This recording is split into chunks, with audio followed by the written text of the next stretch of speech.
Hello everyone, I'm Captain Rose Pugangan from BSN 11G. Today's video, I'm going to perform parenteral drug administration. But first, I will wear the face mask because I am having a cough and runny nose. So again, I'm going to perform the parenteral drug administration such as the intradermal, the subcutaneous, and the intramuscular injections.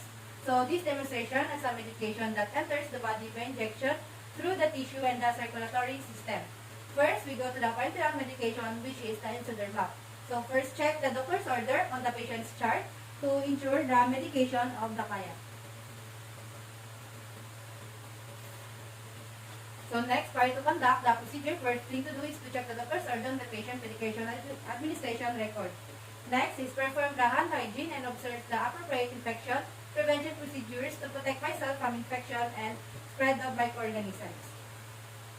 So to prepare the medication, of course, we need to have syringes and have tuberculin, the syringe which is deal for the skin test. For intradermal injections, I also have insulin syringe for subcutaneous injection and a 23 gauge syringe for intramuscular injection. I also have an aspirin needle which is used to draw the medication from the vial, and sterile water and sterile ampule serve as the medication. In this demonstration, I also have the cotton balls and forceps, and the most important is that I have waste receptacles. This is where I will dispose the use of the needles and the syringes. So before we proceed the medication administering, we use the sterile gloves.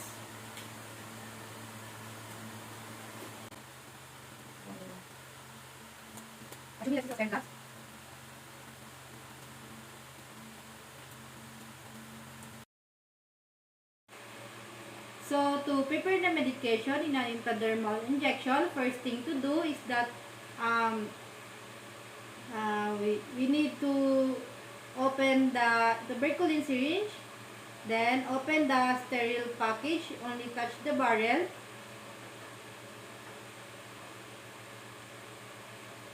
And the plunger to avoid contaminating the needle.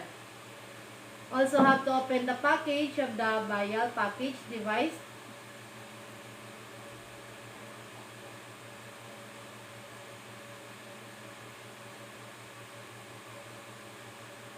And then connect the barrel of the aspirating needle, and we need to secure it.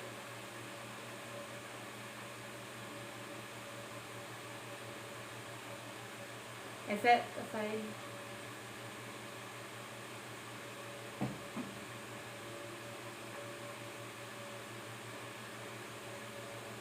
And then set aside first, and then open the medication vial and then clean the rubber seal using a soak cotton ball in 70% alcohol.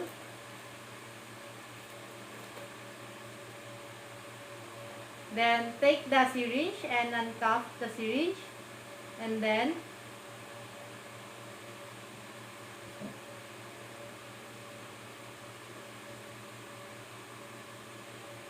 draw some air inside of the syringe.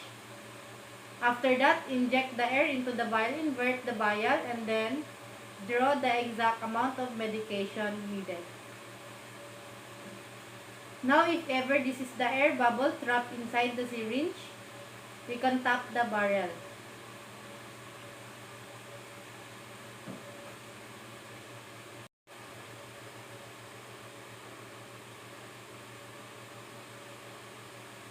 And now we'll have to remove this aspirating needle and then place it with the right size needle that we will use in the actual administration of the medication. Now discard the aspirating needle. In the medication ticket, place the name of the drug.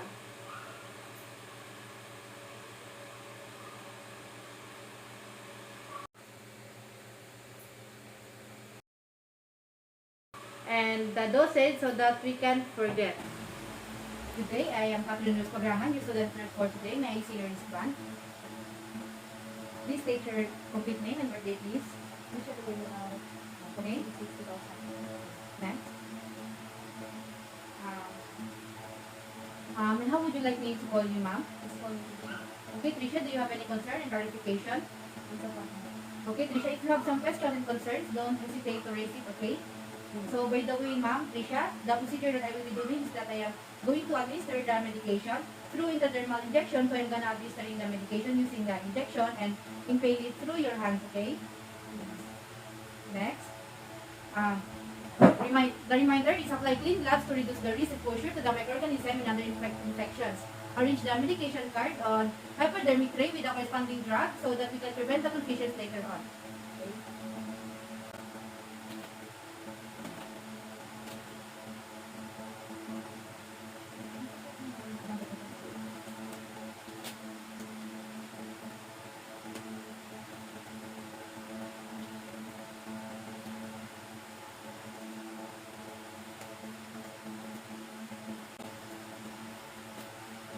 Okay, I'm done. Then, next is choose an injection site free if lesion and discoloration. Select the site 3 to 4 fingers width below the antecubital space and one hand above the wrist. Okay. Then, injection site need to be free of abnormalities that interfere with medication absorption. Next. Next. Position the patient's arm so that this elbow and forearm are supported in a flat surface like this. Then to reduce the strain on muscle and minimize injection discomfort. And next is apply the clean gloves. Use an antiseptic swab to clean the site beginning at the center in circular motion outward above 2 inches or 5 centimeter. Mechanical action of swab removes the secretions containing microorganisms.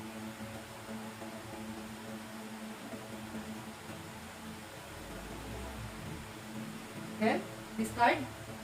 Remove the cap and hold the syringe between the thumb and forefinger of your dominant hand with the bevel of needle pointing up.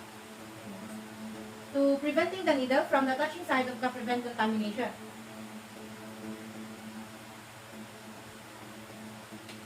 Then stretch the skin tank and the injection site by pulling the gently with the thumb and forefinger at your non-dominant hand.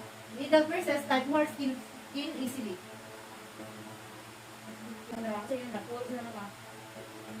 Pull the needle very close to the patient's skin. Insert it slowly at 5 to 15 degree angle until you feel the resistance advance the needle up to the epidermis about 1/8 inches or 3 mm. To ensure that the needle tips is in the dermis. You obtain accurate result if you do not inject needle at correct angle and depth. Slowly inject the medication and feel the resistance until you see a bleb that resembles a mosquito's bite will appear on the skin, will appear the patient's skin. Slow injection minimizes discomfort at site. Dermal layer is tight and does not expand easily when you inject solution.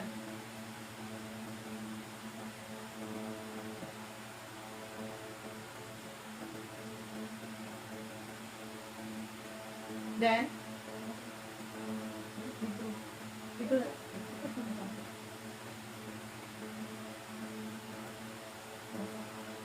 withdraw the needle at the same angle that is was inserted and pat dry cotton ball. Do not massage the area. Withdrawing at the same angle as insertion minimizes discomfort to the patient, damage to the tissue.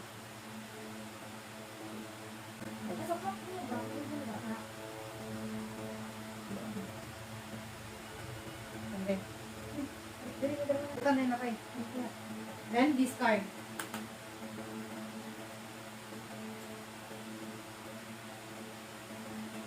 Encircle the wheel with blue or black pen and instruct the patient not to rub the wheel or raise to the mark.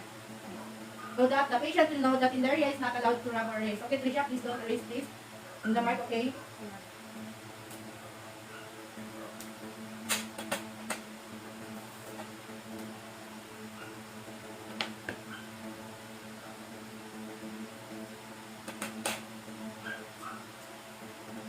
Then assist the patient to the comfortable position, indicate the site and due time for the reading so that the patient will feel proper and comfortable and indicate the time and site so that the physician will also know what time you assess and what site.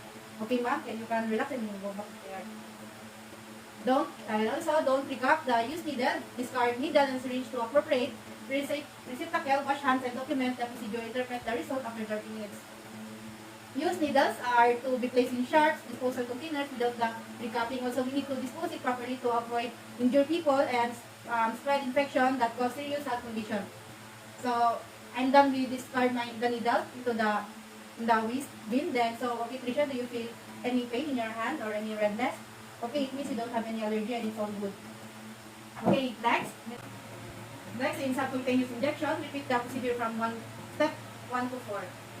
To be able to do the subcutaneous injection procedure properly, and the procedure is still the same from 1 to 4. So, okay, ma'am, good morning. I'm Captain Luz Pagraman, facilitator for today, and may I see your wristband? Please state your name and complete your birthday. Please. And how would you like me to call you? Okay, Trisha, have you any concern or clarification? Okay, thank you. Next.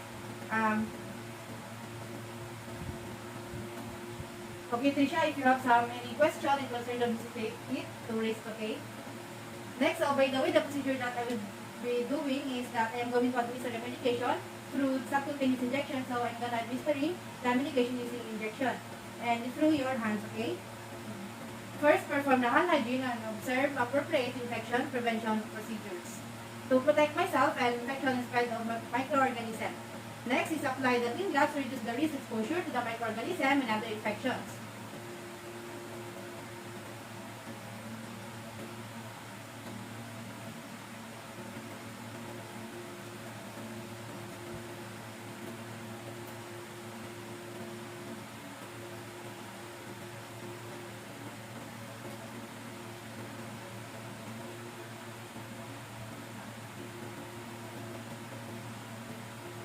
Next, arrange a medication card on hypodermic tray with a corresponding drug so that you can prevent infusion later on.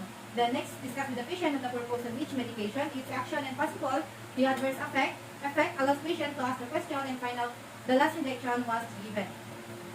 So that the patient will know what the medication will be given to them and the purpose of it and the possible effect, also to be able to answer the patient queries in their mind to allow them to raise any question or clarification.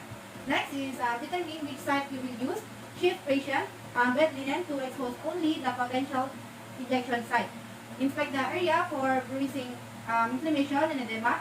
To injection site needed to be free of bruising, inflammation, edema that interfere with medication. So palpate the site and avoid any area that is tender to make sure to have the right needle size. Use the thumb and forefinger to grasp the skin fold and tissue at the injection site. Measure the fold from the top to bottom to check the ensure that the needle is about half as long. To decision the correct skin fold is based on the nurse assessment and the patient and the needle length used. Pinching is advised for thinner patient.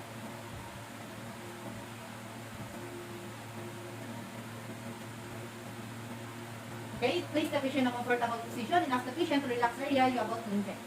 Okay. When the patient is not relaxed, the needle is going to your muscles, so you can see your arm can lead to more pain. Apply clean gloves. Next, apply the clean gloves. Clean the site with an antiseptic swab in a circular motion, starting from the center outward.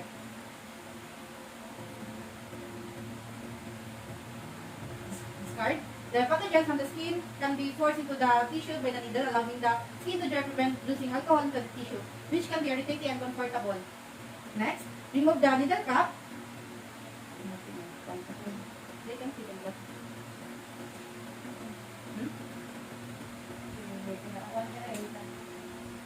Remove the needle cap by pulling it down.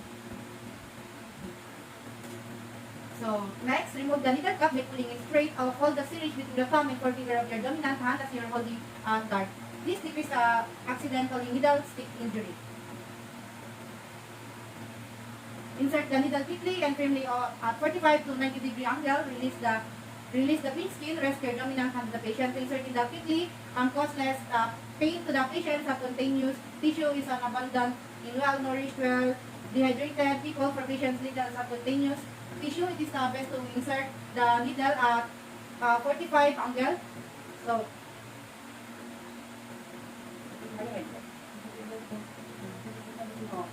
then move your dominant hand. Bukat your dominant hand into the plunger and slowly inject the medication over several seconds. Retain your grasp on the syringe to keep it still. Keeping the needle steady helps keep the needle in place.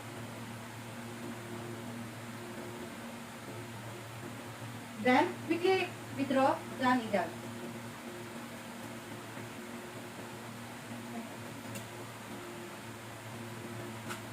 Then quickly withdraw the needle, place swab or gas pad on the site and apply gentle pressure button massage.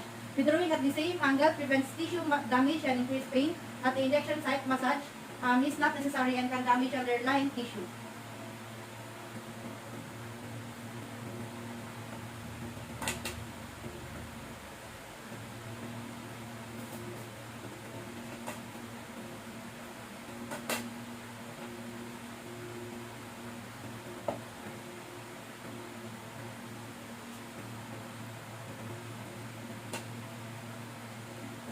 Withdrawing at the same angle prevent tissue.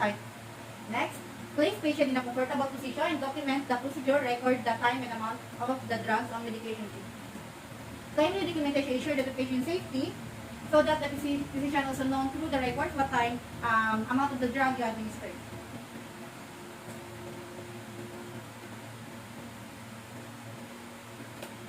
Intramuscular injection. So I'm done with the performing the step 1 to 4. So we need to proceed in selecting appropriate site for the injection. Once to lateralis is the, and then bypass a possible site for injection. Next. So this prepares the patient for injection. Next is examine the integrity and amount of patient's muscle mass and palpate the muscles area of the learners are not suitable for injection sites. To choose a site that is free from a pain infection, abrasion, or necrosis. Next is inspect the area for bruising, inflammation, and edema. If the skin shows bruises or inflammation, use other site. The injection site need to be free of bruises or inflammation that interfere with medication absorption.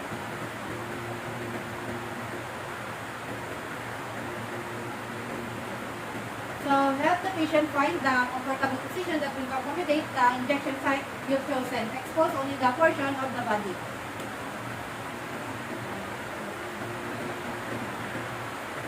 Next.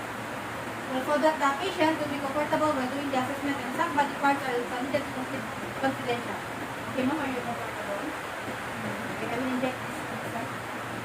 Apply clean gloves and use anatomical landmarks to find the site. Again, for the neutral injection, place the heel of your hand over the greater trochanter of the patient.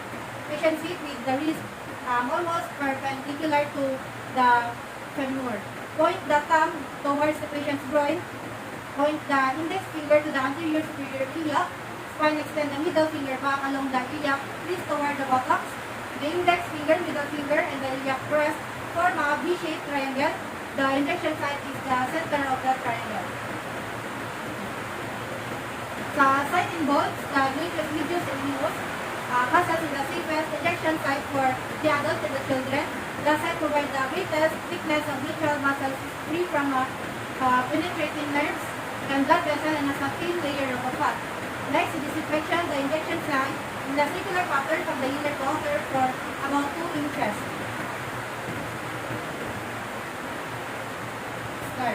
So allowing the site to dry that prevents stinging during the injection. Next is hold the gas pad between the third and the fourth finger of your non-dominant hand. Like this. Then this allows for the easy access to dry gauze after the injection. Okay. Next is remove the needle cap by pulling it straight off. Hold the syringe with the thumb and forefinger of your dominant hand as you're holding a dart.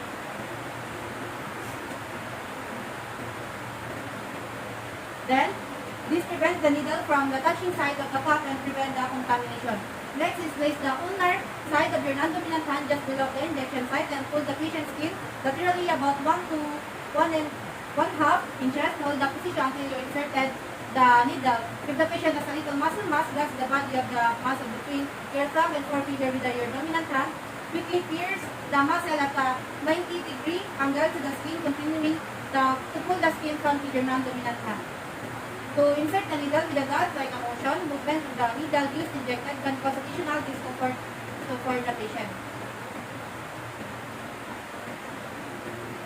Aspirate the syringe by pulling the back the plunger with your dominant hand if that appears you are not in the muscle. Remove and discard the needle and simulation start over. If no blood appears, proceed. Because the injection site recommended for immunization do not contain the large blood vessels, aspiration is not necessary when immunizing.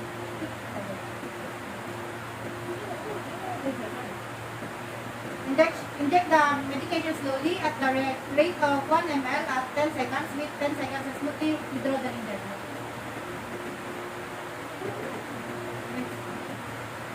So slow injection minimizes discomfort at site, withdrawing slowly at the same angle as insertion minimizes discomfort of the patient and damage to the tissue.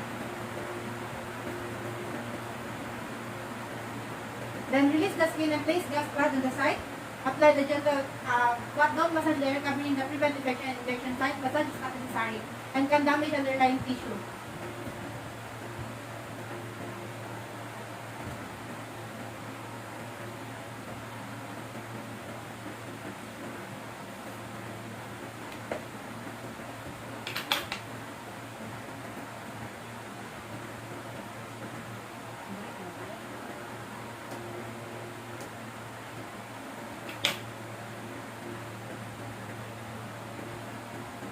Then place the patient in a comfortable position and document the procedure. Document the medication time or outside the date and administration and effect the medication, any adverse effects, unexpected outcomes, and any intervention applied.